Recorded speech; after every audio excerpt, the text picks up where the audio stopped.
Good afternoon বন্ধুরা, কেমন আছো তোমরা সবাই? আশা করছি সবাই ভালো আছো। আর এখন ঘড়িতে বাজে দুপুর 1:30টা। আর আমার রান্না বান্না সব হয়ে গেছে, আমাদের লোকটাকে দোকানে খাবার পাঠিয়ে দিয়েছি। আর আজকে অনেক ঘরে কাজকর্ম ছিল, বিছানার চাদর ফাদরগুলো সব কেচে ফেললাম। দুটো বিছানার চাদর, এখানে সোফার কভার, ওইদিকে সোফার কভার সব কাচা হয়ে গেছে, কাচতে দিয়ে দিয়েছি, ছাদে মিলে দিয়ে এসছি। আর এখানে হচ্ছে লেপগুলো, মানে বিছানার লেপগুলো, গদির উপরে যে লেপটা থাকে সেই লেপগুলোকে ছাদে দিয়ে এসেছিলাম, রোদে দিয়ে এসেছিলাম। আর এত রোদ বেরিয়েছে সে একবার পুরো ভাজা হয়ে গেছে, শুকনো হয়ে গেছে, একবার গরম হয়ে গেছে। সেটাকে এনে আবার পাতলাম, পেতে দিলাম। আর চলো কি কি রান্না হয়েছে তোমাদের সঙ্গে শেয়ার করি, চলো।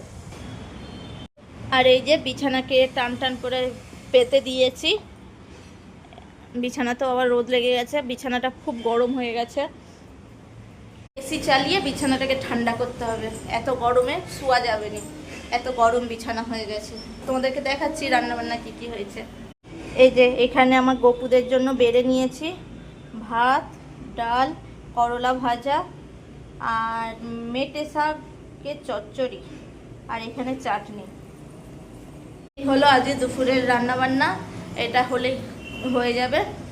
চলো দেখতে থাকো, সঙ্গে থাকো, চলো।